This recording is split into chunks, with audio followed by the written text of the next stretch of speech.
Денот како Бугарија регистрираше рекорден број новозаболени од COVID-19 во Софија се одржа протест против COVID мерките на кој демонстрантите се обидоа да упаднат во Народното собрание. Протестот беше организиран од партијата Преродба, која бара укинување на рестриктивните мерки и зелениот сертификат, обвинувајќи дека нивното продолжување ќе значи смрт за бугарската економија.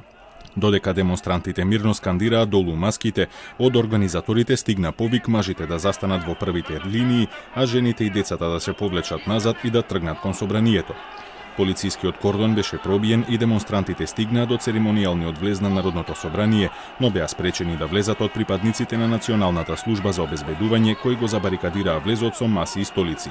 Тоа и даде доволно време на полицијата да се прегрупира и да ги одбие демонстрантите назад. Бугарските медиуми јавија дека во ескалацијата на протестите има повредено демонстранти и полицајци, но и повеќе приведени. Откако малку се смирија страстите, пратениците на Преродба побараа да им се дозволи да влезат во собранието и да разговараат за укинување на мерките, но никој не се согласи да се сретне со нив. Премиерот Петков, кој е во карантин, ги повика демонстрантите да изберат 10 луѓе со кои би се сретнал во петок, кога ќе му истече изолацијата, изразувајќи отвореност за нови идеи како државата подобро да се справи со корона кризата. Бугарија има најниска стапка на вакцинација од сите членки на Европската Унија, а само 28% вакцинирани се повеќе од двојно помалку од европскиот просек од 69%.